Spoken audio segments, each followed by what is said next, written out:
my grandmother was an incredible woman. And I don't know if she's become more incredible because my imagination has added to the stories over the years, or if she really was as incredible as I remember her being.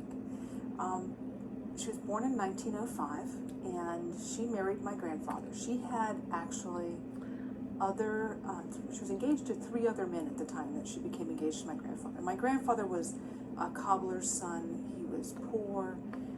He didn't have, at the time, they were both very young, but my grandmother was from a very wealthy family. They had made furniture and were also the local undertakers, so they got you coming and going. But he was considered a man of no prospects at the time, but my grandmother saw something very special in him. And her family had immigrated to the United States at a much earlier time than my grandfather's. They were pretty much right off the boat.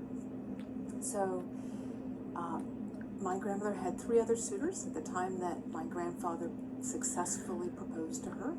And the first time he proposed, he brought her a small diamond. And she said to him, "If that's as special as you think I am, then I'm not the woman for you." And so instead he went out and he bought her this absolutely beautiful pearl.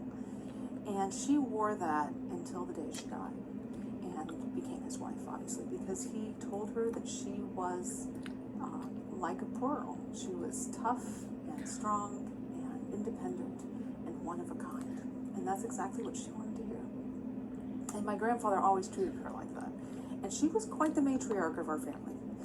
And she did, she seemed in some ways like she was an incredible princess, but she was also a very strong and tough woman at a time when most women weren't considered tough or strong, and weren't supposed to be either.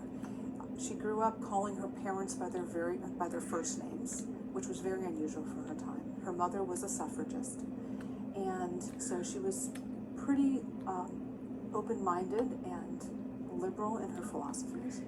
She started riding horses astride, and bicycles were just coming out at that time, and bicycles were apparently way too dangerous. My great-grandfather would not allow my grandmother to ride a bike. It was just too dangerous.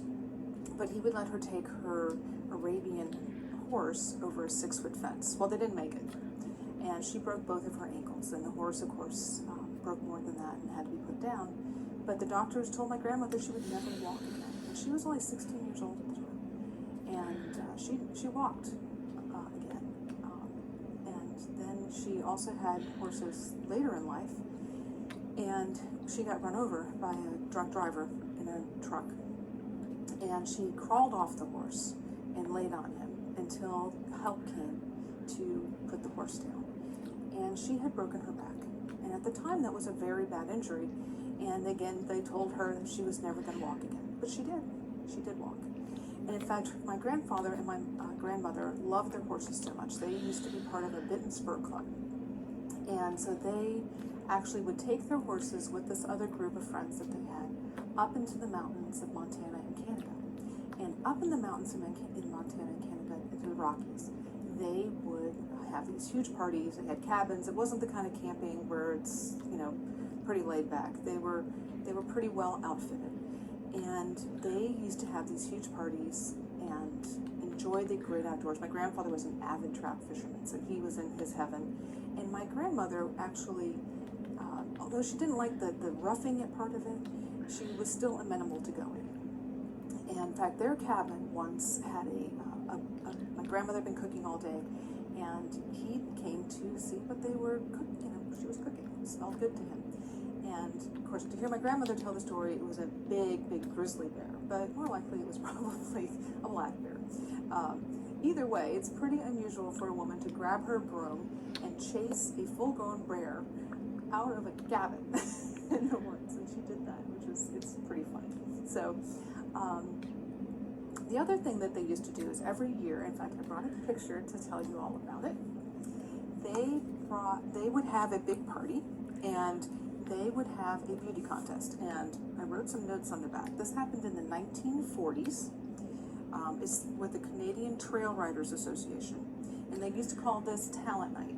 Now, there were 2 nights. In one night, the women dressed up as men, and on the second night, the men dressed up as women. And so this is my grandfather in drag.